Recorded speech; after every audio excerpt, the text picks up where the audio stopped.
ہر کلمہ کو انسان یہ چاہتا ہے کہ میری اللہ رب العزت سے ملاقات اچھے طریقے سے ہو۔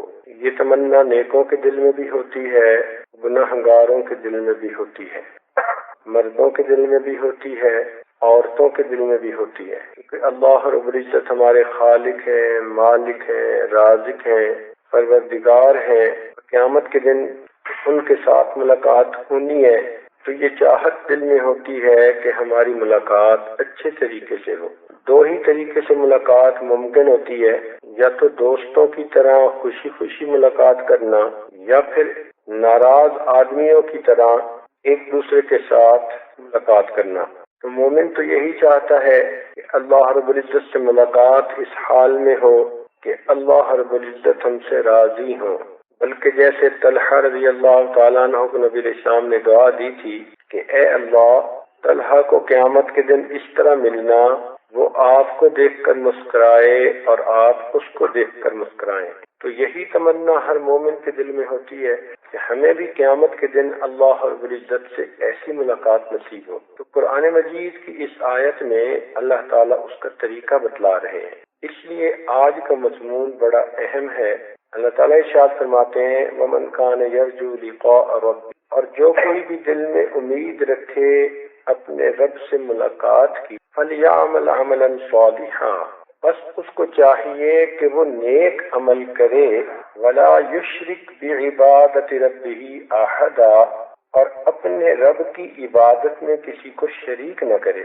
تو دو باتیں بتائی ہیں جن پر عمل کر کے ہم اپنے پروردگار عالم سے اچھے انداز میں ملاقات کر سکتے ہیں۔ ان میں سے پہلی شرط نیک اعمال کرنا۔ تو مومن کو چاہیے کہ وہ ہر وقت نیک اعمال کرنے کی کوشش میں لگا رہے، نہ دن دیکھے نہ رات، نہ سردی نہ گرمی، ہر وقت نیکی کے لیے کمر بستہ رہے، جی بھر بھر کے نیکی کرے، نمازیں پڑھے، تلاوت کرے، ذکر کرے، اللہ رب العزت کے محبوب پر درود شریف پڑھے، سچ بولے، اچھے اخلاق اپنائے، عورت ہے تو اپنے بڑوں کی خدمت کرے، اپنے بچوں پہ شفقت کرے، پردے کا لحاظ کرے، یعنی جو بھی نیک کام شریعت نے بتائے ہیں ان کاموں میں ہر وقت لگی رہے۔ تو جب ساری زندگی نیک کاموں میں گزرے گی تو ایک شرط پوری ہو گئی، اور دوسری شرط فرمایا وَلَا يُشْرِكْ بِعِبَادَةِ رَبِّهِ أَحَدًا، اور اپنے رب کی عبادت میں کسی کو شریک نہ بنائے۔ یعنی اس کا مقصود یہ ہے کہ شرک نہ کرے۔ شرک دو طرح کا ہوتا ہے، ایک شرک جلی اور ایک شرک خفی۔ شرک جلی یہ کہتے ہیں کہ کسی غیر کو اپنی مدد کے لیے پکارے یا اس کے سامنے اپنی فریادیں پیش کرے، جیسے بعض لوگ اپنے دیوتاؤں کو پکارتے ہیں، ہندو لوگ اپنے بتوں کو پکارتے ہیں، کوئی پیپل کی پوجا کرتا ہے، کوئی مورتیوں کی پوجا کرتا ہے، اور کچھ لوگ قبروں کی پوجا کرتے ہیں۔ تو ان ظاہری شرکیہ اعمال سے 100% بچنا یہ بھی ضروری ہے۔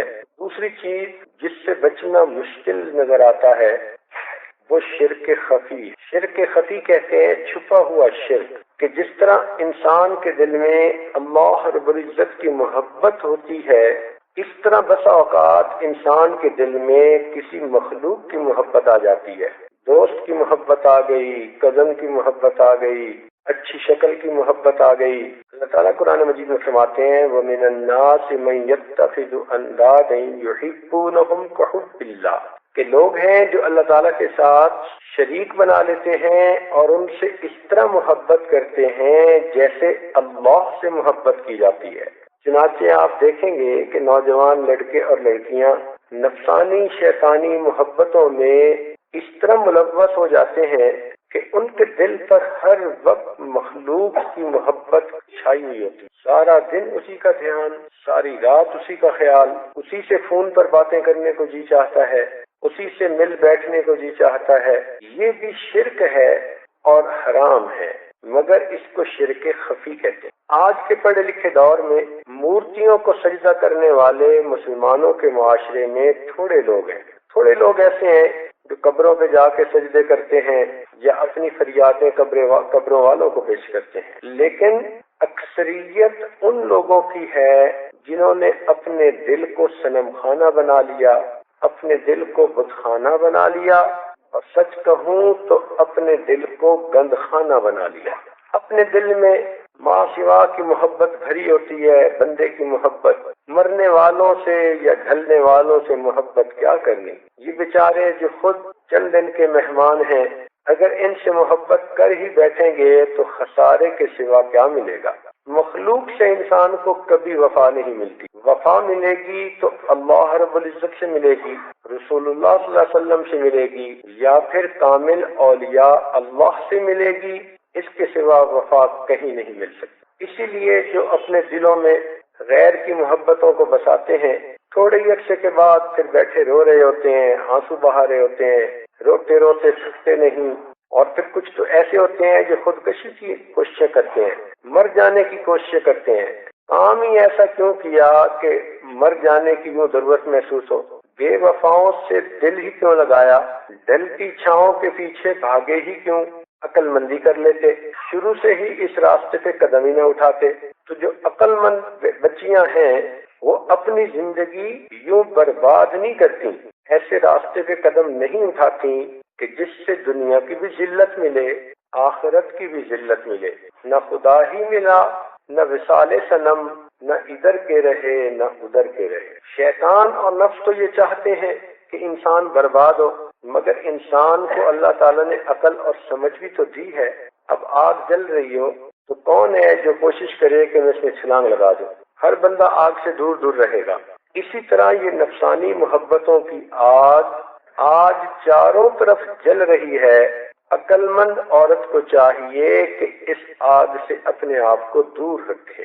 ایسی یہ آگ دل میں جلتی ہے کہ چین نہیں آنے دیتی، نہ کھانے کو جی چاہتا ہے، نہ سونے کو جی چاہتا ہے، کبھی کمرے میں چھپ چھپ کے رو رہے ہیں، کبھی بہانوں سے خط لکھ رہے ہیں، فون کر رہے ہیں، پوری زندگی کی ترتیب ہی بدل کے رہ جاتی ہے۔ اور اس راستے کی ایک بڑی مصیبت یہ ہے کہ اتنے جھوٹ بولنے پڑتے ہیں کہ نہ پوچھو۔ ماں سے بھی جھوٹ بول رہی ہے، بہن سے بھی جھوٹ بول رہی ہے، ابو سے بھی جھوٹ بول رہی ہے، ایک بندے کی محبت کو چھپانے کی خاطر قدم قدم پہ جھوٹ بول رہی ہے۔ اور حدیث پاک میں آتا ہے کہ جب بندہ بہت جھوٹ بولتا ہے ایک وقت آتا ہے اللہ تعالیٰ اس کا نام جھوٹوں کے دفتر میں لکھوا دیتے، بلکہ بعض اوقات تو ان تعلقات کو چھپانے کے لیے جھوٹی قسمیں بھی کھا لیتی۔ تو ان شیطانی شہوانی لذتوں کے پیچھے آخرت کو برباد کر لینا یہ عقل مند انسان کا کام نہیں ہوتا۔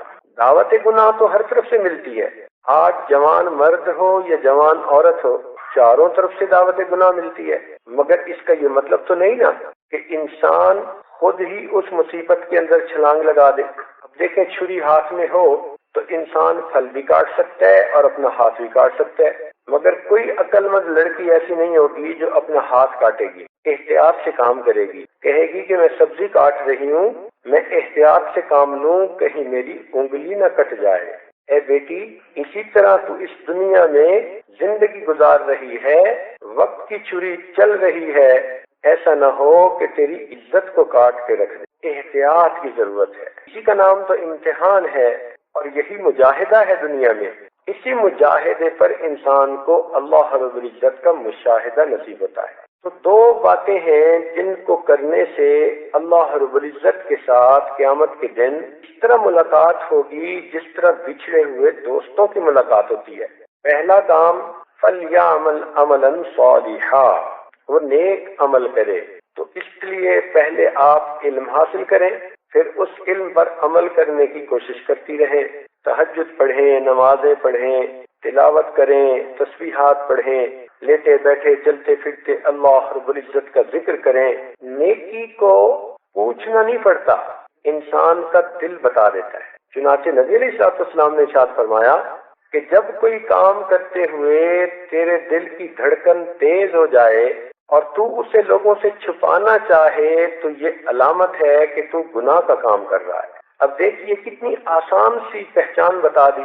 تو اگر کوئی بچی عالمہ نہیں، عام گھر کی زندگی گزار رہی ہے، تو کسی بھی کام کے معاملے میں وہ اپنے دل کے مفتی سے پوچھے، نبی شام نے فرمایا استفتق القلب، اپنے دل سے فتویٰ پوچھو، ولو افتاک المفتیون، اگر کسی موقع پر تمہیں مفتی جواب نہ دے سکیں تو تم دل کے مفتی سے جواب پوچھ لیا کرو۔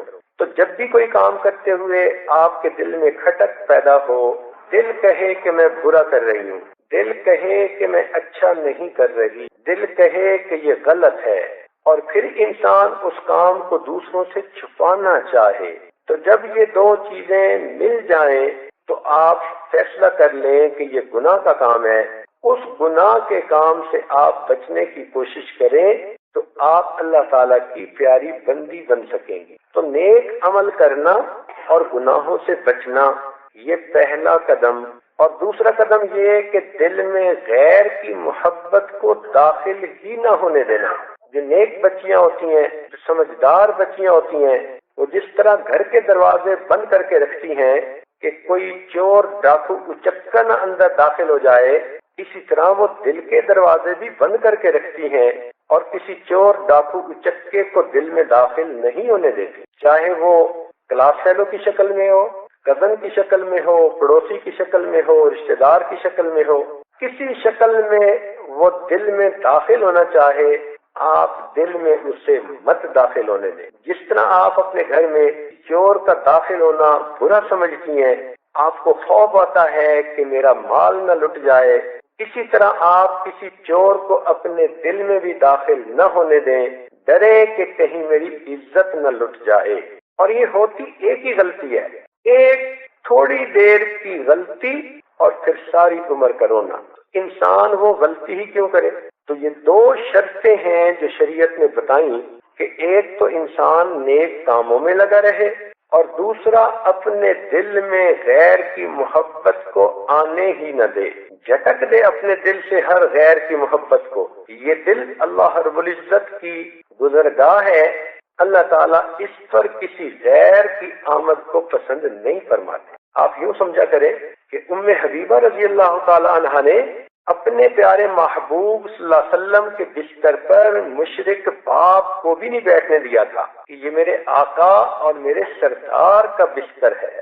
تو جس طرح انہوں نے مشرک کو محبوب کی جگہ پر بیٹھنے ہی نہ دیا اگرچہ وہ سگا باپ تھا، اسی طرح یہ آپ کا دل اللہ رب العزت کا گھر ہے، اس میں آپ کسی بھی غیر محرم کے تصور کو داخل بھی نہ ہونے دیں، اپنے آپ کو اس منحوس محبت سے بچا کے رکھیں۔ یہ عشق نہیں، یہ فسق ہے، اس سے اپنے آپ کو بچائیں، آپ کو دنیا آخرت کی سعادتیں مل جائیں گی۔ اکثر بچیوں کی زندگیاں جو برباد ہوتی ہیں وہ اس مصیبت کی وجہ سے برباد ہوتی ہیں۔ عورت کی زندگی میں اس سے بڑی غلطی اور کوئی نہیں ہو سکتی، اس سے بڑا بلنڈر عورت کوئی نہیں کمٹ کر سکتی کہ وہ غیر محرم کو اپنی زندگی میں داخل ہونے کی اجازت دے دے۔ اس لیے نیک بیویاں جس طرح اپنے مال کی حفاظت کرتی ہیں، اپنی جان کی حفاظت کرتی ہیں، اس سے بڑھ کر وہ اپنی عزت آبرو کی حفاظت کرتی ہیں۔ آپ کے پاس کروڑوں روپے ہو جائیں، یہ دولت چھوٹی ہے، لیکن آپ کے پاس جو پاک دامنی کی دولت ہے وہ اس سے بھی زیادہ قیمتی ہے۔ اس دولت کی طرف کسی کو آنکھ اٹھا کے بھی نہ دیکھنے دیں، کسی کو جرت ہی نہ ہو سکے کہ وہ آپ کی طرف آنکھ اٹھا کے دیکھے یا للچائی ہوئی نظر دیکھے۔ جب تک آپ ڈھیلی نہیں ہوں گی اس وقت تک کوئی آپ کی طرف آنکھ اٹھا کے دیکھ بھی نہیں سکتا۔ تو اس معاملے میں آپ سخت رہیں، پکی رہیں، مضبوط رہیں اور کسی کو اس طرح سوچ کا موقع بھی نہ دیں، چاہے وہ قریبی رشتہ دار ہے، چاہے وہ کوئی ہے۔ اس معاملے میں کسی کی کوئی رعایت نہیں۔ اس کو کہتے ہیں البغض فی اللہ، اللہ کے لیے بغض رکھنا۔ الحب للہ، اللہ کے لیے محبت کرنا، اپنی ماں سے محبت کریں، اپنے ابو سے محبت کریں، اپنے بھائی سے، اپنی بہن سے، نیک بیویوں سے محبت کریں، یہ الحب للہ پہ آپ نے عمل کر لیا۔ اور غیر محرم سے آپ اپنے دل کے اندر دشمنی رکھیں، یہ البغض فی اللہ ہے۔ اور جب تک دونوں پر عمل نہیں کریں گی آپ کا ایمان کامل نہیں ہوگا۔ نہ نرم پڑنے کی ضرورت ہوتی ہے، نہ اچھے اخلاق دکھانے کی ضرورت ہوتی ہے غیر محرم کو، نہ میٹھے بول سنانے کی ضرورت ہوتی ہے، نہ اس سے تعریفیں سننے کی ضرورت ہوتی ہے۔ آج کل کی لڑکیاں تعریف کی اتنی بھوکی ہوتی ہیں کہ انسان حیران ہوتا ہے۔ بے وقوف قسم کے لڑکے دو چار تعریفی کلمے کہہ دیتے ہیں اور یہ خوشی سے پھولی نہیں سماتی، اپنے آپ کو کوئی شے سمجھنے لگ جاتی، اتنی بڑی غلطی کر لیتی ہیں کہ جس کی برائی بیان ہی نہیں ہو سکتی۔ تعریف وہ جو آپ کے پروردگار قیامت کے دن آپ کی کریں گے۔ دنیا کے کسی بندے نے کہہ دیا تو کیا ہوا؟ آپ یہ سوچا کریں کہ اللہ کرے میں اتنی اچھی بن جاؤں کہ گھر میں ہوں تو میرے والد میرے بھائی میری تعریفیں کرے، اور جب میں شادی کے بعد اپنے گھر میں جاؤں تو میرے خاوند میری تعریفیں کرے۔ ان کے سوا مجھے کسی کی تعریف کی بات سننی نہیں۔ یہ تعریف نہیں ہوتی، یہ مچھلی کو پکڑنے کے لیے جس طرح کنڈی پھینکی جاتی ہے، یہ غیر محرم مرد کنڈی پھینکتے ہیں۔ پڑھی لکھی سمجھدار بچی وہ کیوں مچھلی کی طرح اس میں پھنستی ہے؟ اس لیے چاہیے کہ اس طرف سے بے طمع ہو جائیں۔ کوئی غیر آپ کی تعریف کرے، آپ کو زہر چڑھنی چاہیے، آپ کی طبیعت میں غصہ آنا چاہیے، یہ کون ہے جو میرے متعلق بات کر رہا ہے، اس کو جرأت کیسے ہوئی؟ جب یہ جذبات آپ کے اندر ہوں گے تو پھر آپ کے مالک و خالق آپ سے راضی ہو جائیں گے۔ تو ہر وقت یہ سوچا کریں کہ کوئی غلطی نہ ایسی میں کر بیٹھوں کہ جس کی وجہ سے اپنے مالک کے دیدار سے محروم ہو جاؤں۔ تو قیامت کے دن انسان دو طرح سے اللہ کے سامنے پیش ہوں گے۔ کچھ لوگ ہوں گے جو اللہ تعالیٰ سے اس طرح ملیں گے جس طرح دو بچھڑے ہوئے دوست مدتوں کے بعد ایک دوسرے کو ملتے ہیں تو اتنی گرم جوشی سے ملتے ہیں کہ ان کا محبت پوری نہیں ہوتی، خوش ہو کے دیکھ رہے ہوتے ہیں، بار بار ایک دوسرے کو گلے لگا رہے ہوتے ہیں۔ تو یوں سمجھیے کہ جس طرح بچھڑے ہوئے دوست ایک دوسرے کو ملے، اس طرح نیک لوگ قیامت کے دن اپنے پروردگار کو ملیں گے۔ اور دوسرا طریقہ یہ ہوگا کہ جس طرح کوئی مجرم جرم کرتے ہوئے پکڑا جائے اور اسے حاکم کے سامنے پیش کیا جائے تو جو حالت اس مجرم کی ہوتی ہے، ندامت بھی ہوتی ہے، شرمندگی بھی ہوتی ہے، ڈر اور خوف بھی ہوتا ہے، پتہ نہیں کیا سزا ملے گی، اور اسے اس حاکم کا غصہ بھی دیکھنا ہوتا ہے۔ تو جس حالت میں یہ مجرم اس حاکم کے سامنے پیش ہو رہا ہوتا ہے، اسی طرح یہ گناہگار بندی قیامت کے دن اپنے پروردگار کے سامنے پیش کی جائے گی۔ سوال اکثر ذہنوں میں پیدا ہوتا ہے کہ انسان عمل کرنے میں سست کیوں ہو جاتا ہے، نیکی کرنے میں سست کیوں ہو جاتا ہے، غفلت کیوں برتتا ہے؟ تو اس کی وجہ ہوتی ہے محبت اور خوف میں کمی ہونا۔ اس کی وجہ ہوتی ہے محبت میں اور خوف میں کمی ہونا۔ انسان دو وجہ سے کام کرتا ہے، یا تو کسی کی محبت میں کام کرتا ہے یا کسی ڈر کے مارے بچتا ہے چیزوں سے۔ تو نیک بندہ اللہ رب العزت کی محبت کی وجہ سے نیکیاں کرتا ہے اور اللہ کی ناراضگی کے خوف کی وجہ سے گناہوں سے بچتا ہے۔ اگر ایک معذور بندے کو بتایا جائے کہ اگر صبح سحری کے وقت اٹھ کر تم مسجد میں پہنچو گے تو آج $1,000 تقسیم کیے جائیں گے، تو آپ دیکھیں گی کہ وہ معذور جو چل کے آ بھی نہیں سکتا، سواری بھی نہیں، وہ گھسٹ گھسٹ کے فجر کے وقت مسجد میں پہنچا ہوا ہوگا، کیونکہ اس کو کچھ ملنے کی امید ہے۔ تو اگر ایک معذور آدمی کو کچھ ملنے کی امید ہو تو وہ بھی تہجد کے وقت اٹھ کے فجر آ جاتا ہے۔ تو جب ایک مومن کے دل میں یہ یقین ہوگا کہ فجر کی نماز پڑھنے پر مجھے اللہ کی رضا نصیب ہوگی تو پھر وہ مسجد میں کیسے نہیں پہنچے گا۔ تو پہلی چیز محبت ہے، چاہت ہے، جو بندے کو گھسٹ گھسٹ کے بھی مسجد میں آنے پہ مجبور کر رہی ہے۔ اور دوسری چیز خوف، کہ خوف کی وجہ سے انسان بچتا ہے۔ مثلا اعلان ہو جائے کہ جو لوگ گھروں میں ہوں گے کل فجر کے وقت ان کو پولیس گرفتار کر لے گی، ہاں جو مسجد میں ہوں گے وہ بچ جائیں گے، تو آپ دیکھیں کہ صحیح سلامت بندے تو کیا لولے لنگڑے بھی سارے کے سارے مسجد میں پہنچے ہوئے ہوں گے۔ جو کہتے ہیں نا صبح ہماری آنکھ نہیں کھلتی، ہم سے فجر کی نماز پڑھنی مشکل، یہ سارے لوگ وقت سے پہلے مسجد میں پہنچے ہوئے ہوں گے کہ کہیں کوئی گرفتار کرنے والا ہمیں گھر نہ آ جائے۔ تو دل میں خوف ہے تو مسجد میں پہنچنا آسان۔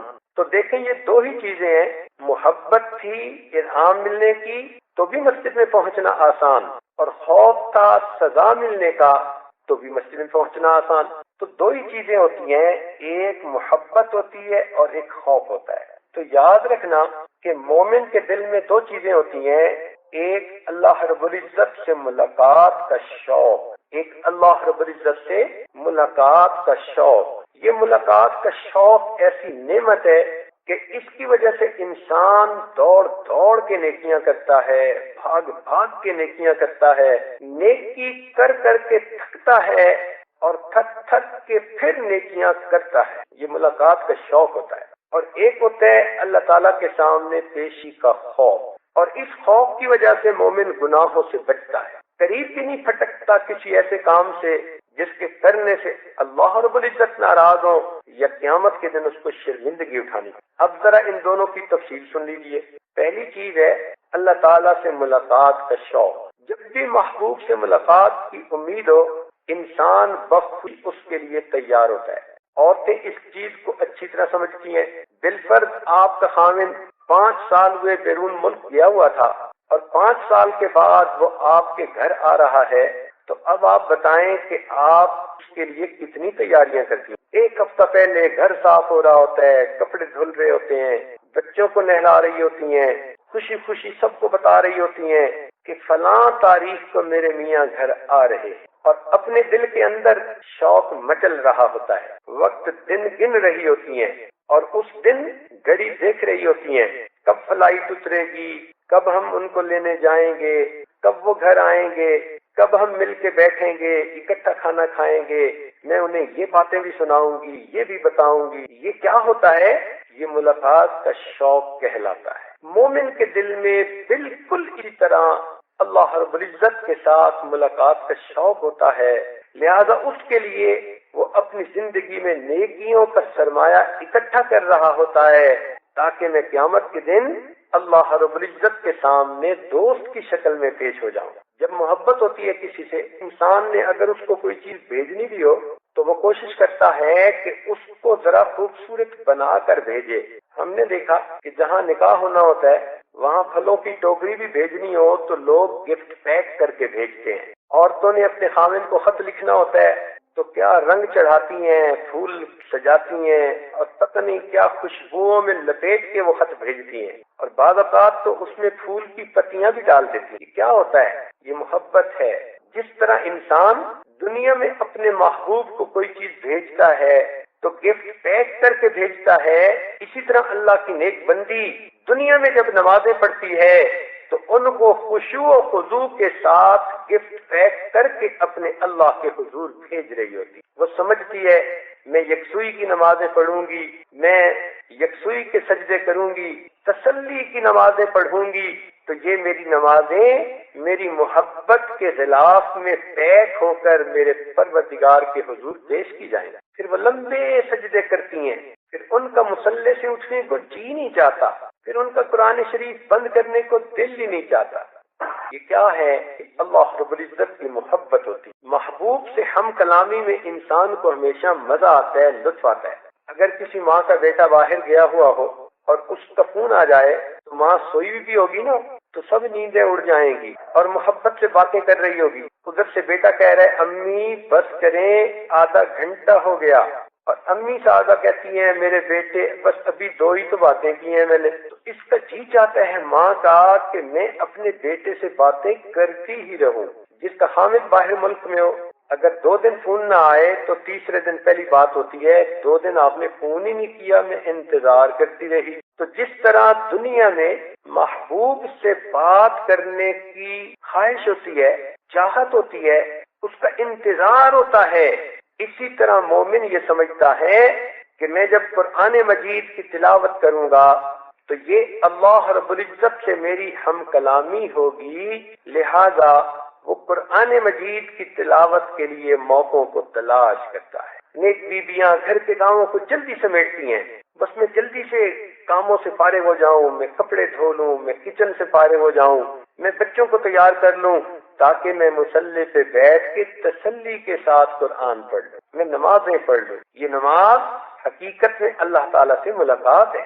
حدیث پاک میں آتا ہے کہ مومن آدمی جب نماز پڑھتا ہے اور کہتے ہیں الحمدللہ رب العالمین، تو اس کے جواب میں اللہ تعالیٰ فرماتے ہیں حمدنی عبدی، میرے بندے نے میری تعریفیں کی۔ تو دیکھیں سورہ فاتحہ کی ایک ایک آیت پر اللہ تعالیٰ کی طرف سے جواب آتا ہے، تو یہ ہم کلامی کے مزے ہوتے ہیں۔ اس لیے ہمیشہ نماز پڑھنے کا شوق ہوتا ہے مومن کو، تلاوت کا شوق ہوتا ہے، مصلی پہ بیٹھنے کا شوق ہوتا ہے۔ آپ ایک بات بتائیں کہ آپ کے خامد پردیش میں ہیں اور انہوں نے آپ کو مہینے کا خرچہ بھیجنا ہوتا ہے، تو منی آرڈر وصول کرنے کا آپ کو کتنا انتظار رہتا ہے کہ جی پیسے ختم ہو گئے، خرچہ کم ہو گیا، اور میاں نے میرے اکاؤنٹ میں پیسے بھیجنے تھے، پتہ کروا رہی ہوں آئے ہی نہیں، تو کتنا انتظار ہوتا ہے کہ مجھے منی آرڈر وصول ہو جائے۔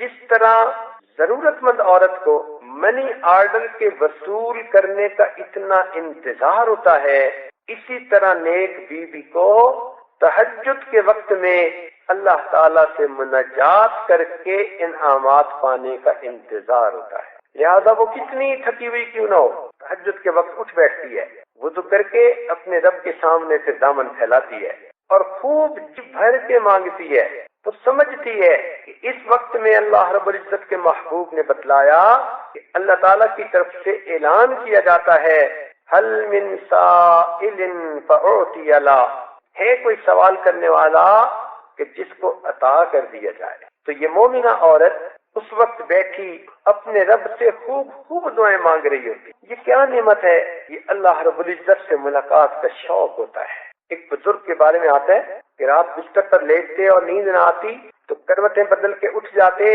اور کہتے اللہ تیری ملاقات کے شوق نے تو میری نیندیں ہی اڑا دی۔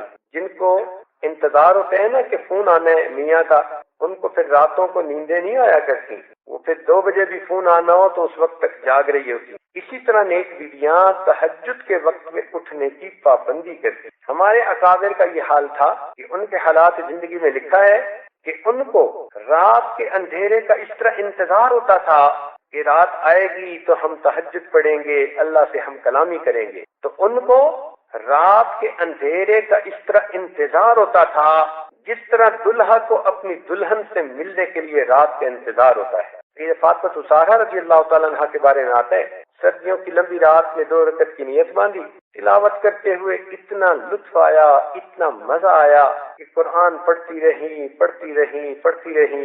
جب سلام پھیرا تو دیکھا کہ صبح صادق تو بہت ہی قریب ہے، تو دعا کے لیے ہاتھ اٹھائے اور رونے بیٹھ گئیں اور یہ دعا مانگی، اللہ میں نے تو 2 ہی رکعت کی نیت باندھی تھی، تیری راتیں کتنی چھوٹی ہیں، میری 2 رکعت میں تیری پوری رات ختم ہو گئی۔ ان کو راتوں کے چھوٹے ہونے کا شکوہ ہوتا تھا، وہ چاہتی تھی اور لمبی رات ہوتی، ہم اپنے رب کی عبادت میں گزار دیں۔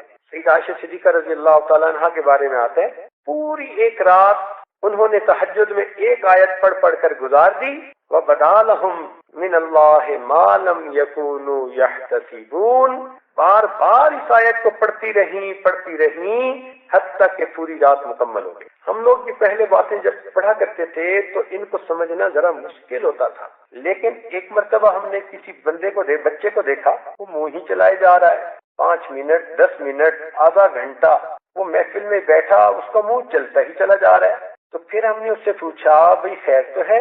کہنے لگا جی ایک نئی چیز آئی ہے، اس کا نام ہے چنگم، اور اس کو منہ میں جتنا چباتے ہیں اتنا ہی مزہ زیادہ آتا ہے۔ تو مجھے فوراً یہ خیال آیا کہ جس طرح چنگم کو بار بار چبانے سے ہمیں مزے آتے ہیں، اللہ والوں کو تہجد میں اللہ کے قرآن کی ایک ایک آیت کو بار بار پڑھنے سے یوں مزے آ رہے ہیں۔ نبی علیہ الصلوۃ والسلام نے دیکھا عائشہ صدیقہ رضی اللہ تعالیٰ عنہا بیٹھی ہوئی درہم و دینار دھو رہی ہیں، پوچھا حمیرہ کیا کر رہی ہو؟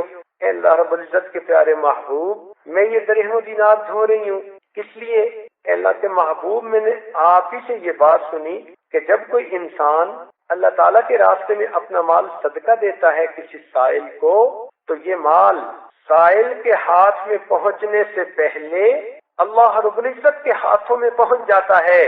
جب سے میں نے یہ سنا میں اپنے پیسوں کو دھو کے دیتی ہوں، میرے مالک و خالق کے ہاتھوں میں صاف پاک مال پہنچ جائے۔ جب محبت ہوتی ہے تو یوں انسان اپنے نیک اعمال کو محبت کے غلاف میں لپیٹ کے بھیجتا ہے، دل چاہتا ہے سب کچھ قربان کر دے اپنے محبوب کے لیے، اور یہی اللہ کی نیک بندیوں کی خوبی ہوتی ہے۔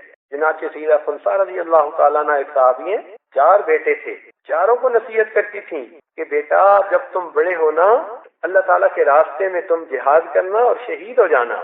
تو بیٹے نے پوچھا کہ امی آپ کیوں ایسا کہتی ہیں؟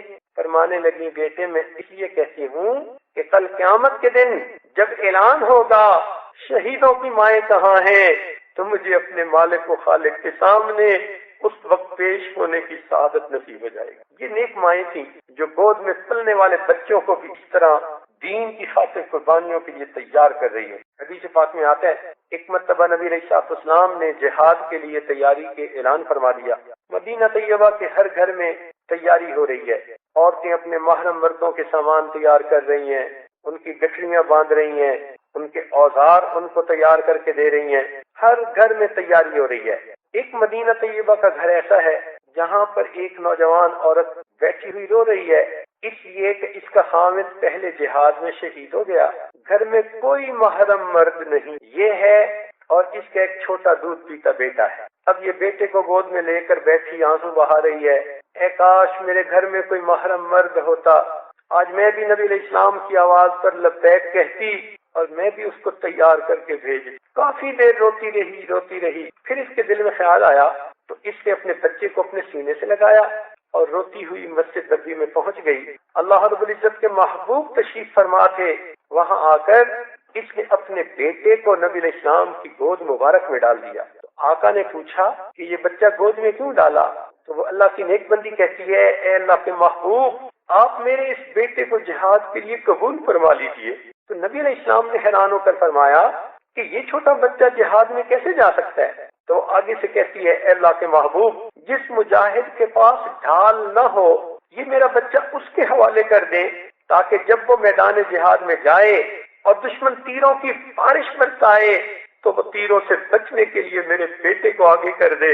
میرا بیٹا دشمن کے تیروں کو روکنے کے کام آ سکتا ہے۔ یہ کیا نعمت تھی! اللہ رب العزت سے ملاقات کا شوق، اللہ کی محبت ان کو سب کچھ قربان کرنے کے لیے آمادہ کر دیتی۔ ان کی زندگی عبادتوں میں گزرتی تھی۔ چنانچہ ایک تابعیہ ہے حفصہ بنت سیرین، امام ابن سیری رحمت اللہ علیہ کی بہن، اتنی بڑی نیک عورت تھی کہ ان کے بعد ایک مرتبہ کسی نے پوچھا، وقت کے قاضی تھے ایاس بن معاویہ، ان سے کہ آپ کی نظر میں اس وقت سب سے زیادہ نیکوکار کون ہے؟ تو انہوں نے کہا کہ حفصہ بنت سیرین۔ اس نے کہا کہ کیا حسن بصری سے بھی زیادہ؟ تو وہ فرمانے لگے کہ اگر میری رائے پوچھو تو میں حفصہ بنت سیرین کو حسن بصری پہ بھی فضیلت دیتا ہوں۔ گو کہ حسن بصری رحمت اللہ علیہ کا مقام بہت اونچا تھا، مگر اتنا تو اندازہ ہوتا ہے نا کہ یہ کتنی نیک۔ ان کے بارے میں آتا ہے انہوں نے گھر میں ایک مسجد سی بنائی ہوئی تھی جس کو مسجد بیت کہتے ہیں، جیسے آج عورتوں نے گھروں میں ایک کمرہ بنایا ہوتا ہے عبادت کا۔ یہ 35 سال اس مسجد میں اعتکاف کی نیت سے زندگی گزار گئی۔ کوئی ضرورت ہوتی وضو کی یا کوئی اور تو باہر آتی اور باقی وقت وہیں بیٹھ کر اللہ کا قرآن پڑھتی یا پڑھاتی رہتی۔ اللہ کی نیک بندیوں نے اپنے زندگی کے 35 سال اعتکاف میں گزار دیے، اور آج تو 10 دن کا اعتکاف مصیبت ہوتا ہے، 3 دن کا اعتکاف مشکل ہوتا ہے۔ اللہ رب العزت کے ساتھ ملاقات کا شوق۔ بزرگ فرماتے ہیں میں نے ایک باندی خریدی جو کمزور سی تھی اور مجھے بہت کم قیمت میں مل گئی۔ سارا دن وہ میری خدمت میں مشغول رہی۔ جب رات آئی تو میں سو گیا، اچانک جو میری آنکھ کھلی تو میں نے دیکھا کہ وہ مصلی پہ بیٹھی تہجد پڑھ رہی ہے۔ تہجد پڑھنے کے بعد اس نے دعا مانگی، اے میرے پروردگار آپ کو مجھ سے محبت رکھنے کی قسم، اے پروردگار آپ کو مجھ سے محبت رکھنے کی قسم۔ وہ کہتے ہیں کہ جب میں نے یہ سنا تو میں نے اسے ٹوکا، اے لڑکی یوں مت کہو بلکہ یوں کہو اللہ مجھے آپ سے محبت رکھنے کی قسم۔ کہتے ہیں جب میں نے یہ بات کہی تو غصے میں آ گئی اور کہنے لگی کہ کیا میں تو یوں ہی کہوں گی، اے اللہ آپ کو مجھ سے محبت رکھنے کی قسم، اس لیے کہ اگر اس کو مجھ سے محبت نہ ہوتی تو مجھے یوں راتوں کو نہ جگاتا اور آپ کو یوں میٹھی نیند نہ سلاتا۔ آپ کو جو سلا دیا اور مجھے مصلی پہ بٹھا دیا یہ اس بات کی دلیل ہے کہ اسے مجھ سے محبت ہے۔ ایک نیک بی بی کے بارے میں آتا ہے روزانہ عشاء کے بعد نہاتی، اچھے کپڑے پہنتی، خوشبو لگاتی، خوب تیار ہوتی اور اپنے خاوند کے پاس آ کر پوچھتی کیا آپ کو میری ضرورت ہے؟ اگر وہ کہتے ہاں تو اپنے میاں کے ساتھ رات گزار دیں، اور اگر وہ کہتے نہیں مجھے سونا ہے تو یہ مصلے پہ جا کر کھڑی ہو جاتی اور پوری رات اپنے پروردگار کے ساتھ ہم کلامی میں گزار. یہ کیا چیز تھی؟ اللہ رب العزت سے ملاقات کا شوق. چنانچہ ایک مرتبہ حسنین کریمین بیمار ہو گئے. سیدنا حسن رضی اللہ تعالیٰ عنہ اور سیدنا حسین رضی اللہ تعالیٰ، دونوں شہزادوں کو بخار آ گیا، اترتا ہی نہیں تھا. چنانچہ سیدنا علی رضی اللہ عنہ اور سیدہ فاطمہ الزہرا رضی اللہ تعالیٰ عنہ دونوں نے نیت کر لی، منت مان لی، نظر مانی، اللہ ہمارے ان بچوں کا بخار دور ہو جائے تو ہم 3 روزے رکھیں گے. جب بھی کوئی منت مانی جائے تو اس کا پورا کرنا واجب ہوتا ہے. اللہ تعالیٰ نے بچوں کو صحت دے دی. چنانچہ اب دونوں میاں بیوی نے روزہ رکھا. شام کو جب افطاری کا وقت قریب تھا تو بس 1-2 روٹیاں ہی تھیں، سارے دن کے بھوکے. اتنے میں دروازے پہ دستک ہوئی. پوچھا کون؟ تو جواب آیا کہ میں مسکین مدینہ ہوں، اس دروازے کو دیکھ کر آیا ہوں کہ یہاں سے خالی نہیں جاؤں گا، بھوکا ہوں، سائل ہوں، مجھے کچھ اللہ کے نام پہ دے دیں. میاں بیوی نے سوچا ہم بھوکا رہ جائیں گے لیکن اللہ کے نام پر مانگنے والے سائل کو خالی نہیں جانے دینا چاہیے. چنانچہ انہوں نے جو کھانا تھا تھوڑا سا وہ اٹھا کر سائل کو دے دیا، پانی سے افطار کیا اور پانی سے ہی روزہ رکھا. دوسرا دن پھر بھوکے رہے. جب اگلے دن افطاری کا وقت آیا، تھوڑا سا کھانا تھا جو افطاری میں دونوں نے کھانا تھا. پھر دروازے پہ دستک ہوئی. پوچھا کون؟ کہ میں یتیم مدینہ ہوں، میرا کوئی بھی نہیں، بھوکا ہوں، اس لیے آیا ہوں کہ اللہ کے نام پر آپ مجھے کچھ دے دیں. میاں بیوی 2 دن کے بھوکے تھے.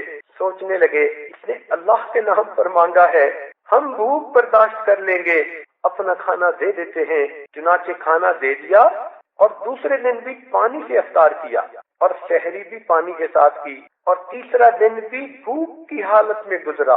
کوئی لقمہ ان کا پیٹ میں نہیں گیا. اب 3 دن اگر متواتر بندہ بھوکا رہے پھر تو انسان کو دن میں تارے نظر آنے شروع ہو جاتے. جب اس دن افطاری کا وقت آیا تو کچھ تھوڑا سا کھانا تھا. میاں بیوی نے سوچا کہ چلو آج تیسرا دن ہے، افطار کر لیں گے. لیکن پھر دروازے پر دستک ہوئی. پوچھا کون؟ کہنے لگا ایک اسیر ہوں، بھوکا ہوں، اس لیے آیا ہوں کہ مجھے اللہ کے نام پر آپ کچھ دے دیں. میاں بیوی نے سوچا اگر کہ ہم 3 دن کے بھوکے ہیں، ہم بھوک کو برداشت کر لیں گے، اس نے محبوب حقیقی کے نام پر مانگا، ہم اسے کیسے خالی جانے دیں؟ اپنا کھانا اٹھا کر دے دیتے ہیں. رب کریم کو ان کی یہ محبت اتنی پسند آئی، اللہ تعالیٰ نے اس واقعے کو قرآن کا حصہ بنا دیا. فرمایا وَيُطْعِمُونَ الطَّعَامَ عَلَى حُبِّهِ مِسْكِينًا وَيَتِيمًا وَأَسِيرًا. وہ بھوک تو ان کی ختم ہو گئی ہوگی لیکن قیامت تک جب قرآن پڑھا جائے گا اللہ کی محبت میں ان کا یہ صدقہ کرنا اس واقعے کو تازہ کیا جائے گا. کیا چیز ہوتی ہے؟ اللہ تعالیٰ سے ملاقات کا شوق. پھر انسان اللہ تعالیٰ کے نام سے ہر چیز قربان کرنے کے لیے تیار ہو جاتا ہے. اسی لیے رابعہ بصریہ سارا دن اور ساری رات اللہ تعالیٰ کی عبادت میں گزار دیتی. آج کی کوئی خاتون یہ نہ سمجھے کہ آج کے زمانے میں رابعہ بصریہ کی طرح کوئی زندگی نہیں گزار سکتی. انہوں نے تو شادی نہیں کی تھی، اس لیے ان کو دن رات مصلے پہ بیٹھ کے اپنے رب کو منانا پڑا. آپ تو خوش نصیب ہیں، آپ کی شادی ہے، میاں ہے، بچے ہیں. آپ اگر ان کی خدمت میں اپنا دن گزاریں گی اور جو وقت فارغ ہوا اس کو اللہ کی یاد میں گزاریں گی اور گناہوں سے کامل طور پر بچیں گی تو ان ممکن ہے اللہ تعالیٰ قیامت کے دن آپ کو رابعہ بصریہ کے ساتھ جگہ عطا کرے. تو یہ چیز ہے جس کو کہتے ہیں اللہ رب العزت سے ملاقات کا شوق. اس کی وجہ سے پھر انسان دوڑ دوڑ کے نیکیاں کرتا ہے اور نیکی کر کر کے تھکتا بھی نہیں ہے. دوسری چیز ہے اللہ تعالیٰ سے کے سامنے پیشی کا خوف، کہ دل میں یہ ڈر ہو کہ میں نے کوئی گناہ نہیں کرنا. ایسا نہ ہو کہ جب میں اللہ تعالیٰ کے سامنے پیش کی جاؤں تو مجھے اس وقت شرمندگی. حدیث پاک میں آتا ہے، ذمہ داری سے عرض کر رہا ہوں کہ جو عورت دنیا میں بے پردہ گلی بازاروں میں پھرتی ہوگی، غیر محرموں کے سامنے آتی ہوگی، قیامت کے دن جب یہ عورت اللہ رب العزت کے سامنے پیش کی جائے گی تو اس کا جو لباس ہوگا وہ اتر جائے گا اور اللہ تعالیٰ اپنی رحمت کی نظر اس سے ہٹا لے. اس وقت اس کو محسوس ہوگا کاش میں اپنا سر ننگا نہ کرتی، میں چہرہ ننگا نہ کرتی، اور آج اللہ تعالیٰ کی رحمت والی نگاہوں سے محروم نہ ہو۔ جس نے دنیا میں گناہ کیے ہوں گے ان کو قیامت کے دن اللہ رب العزت کے سامنے جاتے ہوئے شرمندگی ہوگی۔ سنیے قرآن عظیم الشان، اللہ تعالیٰ ارشاد فرماتے وَلَوْ تَرَىٰ إِذِ الْمُجْرِمُونَ نَاكِسُو رُءُوسِهِمْ عِندَ رَبِّهِمْ، اور اگر آپ دیکھیں ان مجرموں کو جن کے سر جھکے ہوئے ہیں، شرم کے مارے نگاہیں اٹھا نہیں سکتے، اپنے رب کے سامنے کھڑے ہونے پر ان کو شرمندگی ہے۔ دنیا میں وہ کفر کرتے رہے، شرک کرتے رہے، گناہ کرتے رہے، آج اپنے رب کے سامنے جب پیش ہوئے تو شرم سے نگاہیں جھکی ہوئی، اور پھر کیا کہتے ہیں؟ ربنا، اے ہمارے پروردگار، ابصرنا وسمعنا، ہم نے سب کچھ آنکھوں سے دیکھ بھی لیا، کانوں سے سن بھی لیا، فرجعنا، ہمیں ایک مرتبہ پھر دنیا میں لوٹا دے، نعمل صالحا، ہم نیک عمل جا کر کریں گے، انا موقنون، اب ہمیں پکا یقین آ گیا، تو وہ اللہ رب العزت کے سامنے پیش ہونے پر شرمندہ ہو۔ قیامت کے دن کی رسوائی بہت بڑی اور بہت بری ہوتی، اس سے بچنے کے لیے آج گناہوں سے بچنا ضروری۔ ہم نے دیکھا کہ عورتیں ایسی نازک طبیعت کی ہوتی ہیں کہ ایک بندے کے سامنے کی ذلت نہیں گوارا کر سکتی۔ بیوی اپنے خاوند کو کہے گی آپ مجھے الگ کمرے میں جھڑک بھی لیں گے تو میں برداشت کر جاؤں گی، لوگوں کے سامنے مجھے تیز نگاہوں سے نہ دیکھا کریں، آپ لوگوں کے سامنے کیوں مجھے گھور رہے تھے؟ تو دیکھیں، لوگوں کے سامنے خاوند کا تیز نظروں سے دیکھنا بھی اسے تیر کی طرح لگتا ہے۔ یہ کہتی ہے کہ تنہائی میں مجھے ڈانٹ بھی لیں گے تو میں سن لوں گی، لوگوں کے سامنے نہ ایسا کیا کریں۔ تو دیکھو اس خاتون کو لوگوں کے سامنے کی بے عزتی کتنی بری لگتی ہے۔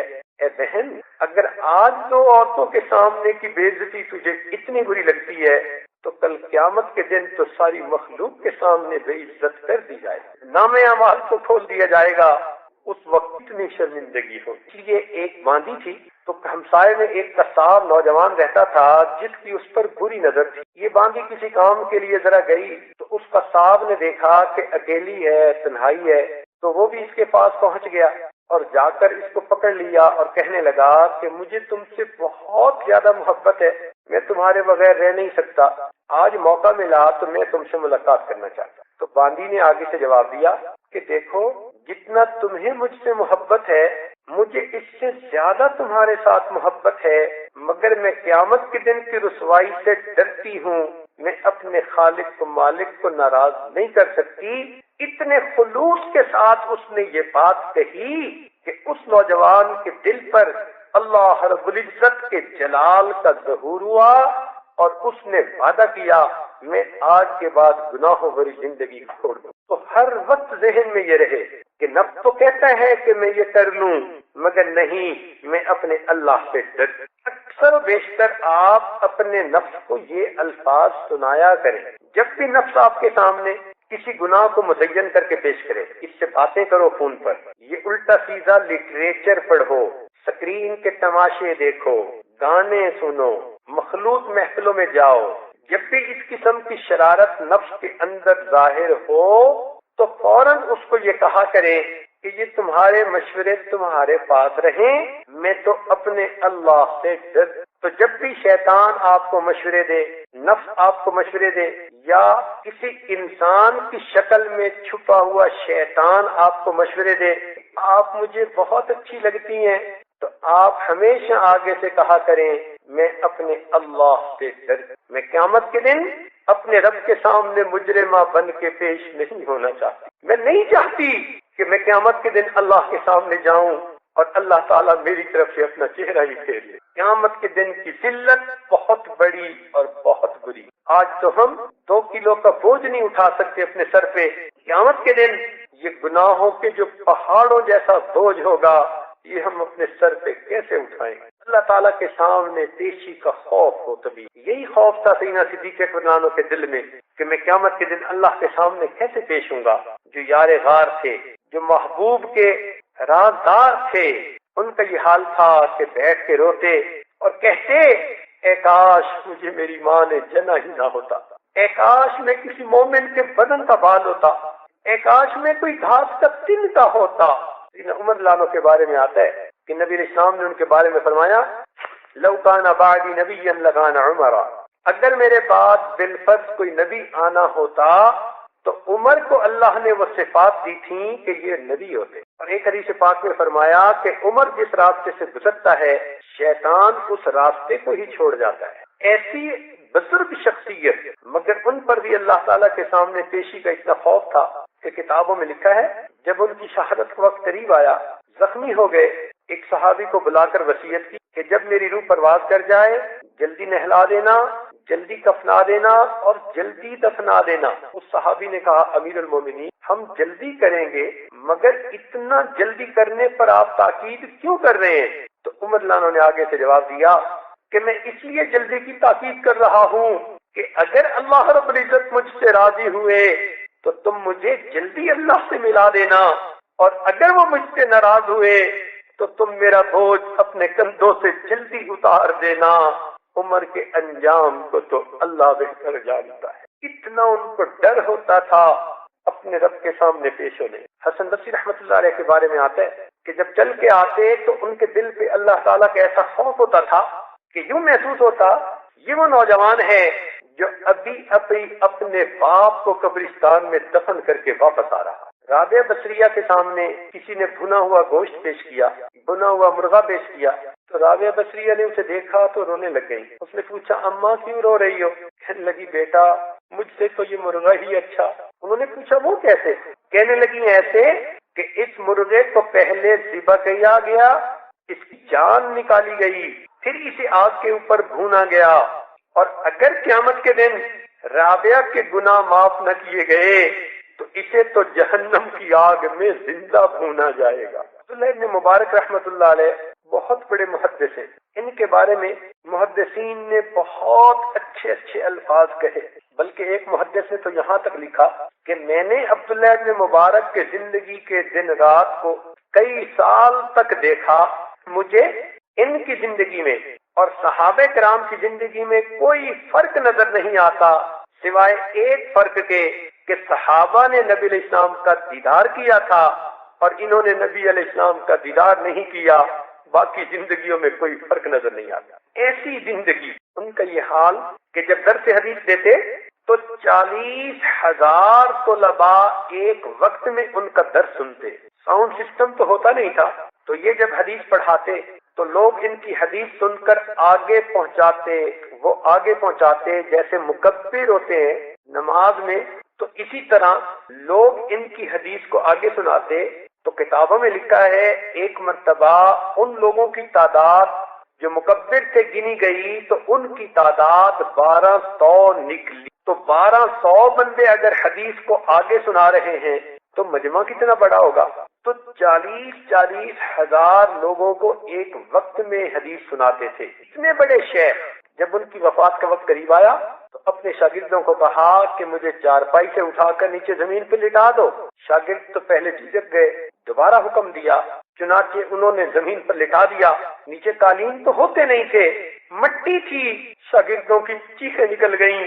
کیا دیکھتے ہیں کہ عبداللہ ابن مبارک رحمت اللہ علیہ اپنے سفید بالوں کو، داڑھی کو پکڑ کر اپنا رخسار زمین سے رگڑ رہے ہیں اور یہ دعا کر رہے ہیں اللہ عبداللہ کے بڑھاپے پر رحم فرما.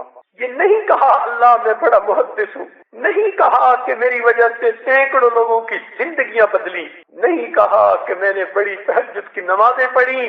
اپنا کوئی عمل اپنے رب کے سامنے پیش نہیں کیا، بس اتنا کہا اللہ عبداللہ کے بڑھاپے پہ رحم فرما. سفید بالوں کو پکڑ کے اس کی لاج رکھنے کے لیے فریاد کر رہے. ایک بزرگ تھے عثمان خیر آبادی رحمت اللہ علیہ، ان کی دکان تھی بقالہ کی، اور اس زمانے میں چاندی کے روپے ہوتے تھے. تو چاندی کے روپے جب زیادہ عرصہ ہاتھوں میں رہتے تو ان کے اوپر کی لکھائی گھس جاتی تھی، تو ان کو کہتے تھے کہ یہ کھوٹا سکہ ہے. ان کی عادت عجیب تھی کہ ان کے پاس کوئی کھوٹا سکہ لے کر آتا تو وہ اس کو لے لیتے اور گاہک کو سودا دے دیتے. ساری زندگی ان کا یہ معمول رہا، سکے لے لیتے اور سودا دے دیتے. جب ان کی وفات کا وقت قریب آیا تو بستر پر لیٹے ہوئے تھے. اچانک ان کے دل میں کیا خیال آیا کہ وہ بستر پر اٹھ کر بیٹھ گئے اور اپنے اللہ کے سامنے دعا کے لیے ہاتھ اٹھائے اور دعا مانگتے ہوئے یہ کہنے لگے اللہ میں ساری زندگی تیرے بندوں سے کھوٹے سکوں کو قبول کرتا رہا، اللہ تو بھی میرے کھوٹے عملوں کو قبول فرما لے۔ اے اللہ میں ساری زندگی تیرے بندوں سے کھوٹے سکوں کو قبول کرتا رہا، اللہ تو بھی میرے کھوٹے عملوں کو قبول فرما لے۔ یہ وہ لوگ تھے جن کے دلوں میں اللہ کے سامنے پیشی کا خوف